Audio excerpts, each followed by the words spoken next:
প্ৰতিশ্ৰুতি হৈ ৰৈ গ'ল। বহাগতেই দুয়ো একলগ হোৱাৰ সপোন দেখিছিল, কিন্তু নিষ্ঠুৰ নিয়তিয়ে নিদিলে সপোনবোৰ পূৰ্ণ কৰিবলৈ।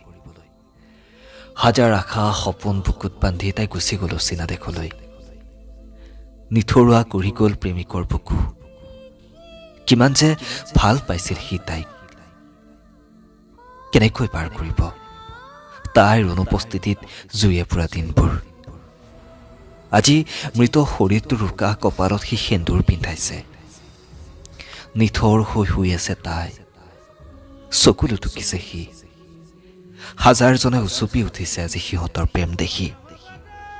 আজি তাইৰ বিদায় বেলাত সি ফেচবুকতে লিখিছে, এনেকৈ এৰি যাব নালাগিছিল তুমি মোক, পাৰা যদি মোক লৈ যোৱা লগতে, তাতেই আমি দুয়ো সুখৰ সংসাৰ পাতিম। আমি পৰিকল্পনা কৰা যুগ্ম সন্তানৰ লগত সুখেৰে থাকিম। লাভ ইউ কলিজা, মোক চিৰদিন কন্দুৱাই তুমি চিৰ শান্তিত থাকা। প্ৰিয় বন্ধু, বিতুপন আৰু প্ৰাৰ্থনাৰ প্ৰেমে সকলোকে কন্দুৱাই তুলিছে। আজি বিতুপনে প্ৰমাণ কৰি দিলে যে সঁচা প্ৰেম এতিয়াও আছে। যিখিনি সময়ত আমি প্ৰেমৰ নামত বহুতো বদনাম শুনিবলৈ পাওঁ, সেইখিনি সময়ত বিতুপনে সঁচা প্ৰেমৰ প্ৰকৃত নিদৰ্শন দাঙি ধৰিছে। আৰু ভগৱানৰ ওচৰত এটাই প্ৰাৰ্থনা জনাইছোঁ, যাতে প্ৰাৰ্থনাৰ আত্মাই চিৰ শান্তি লাভ কৰক।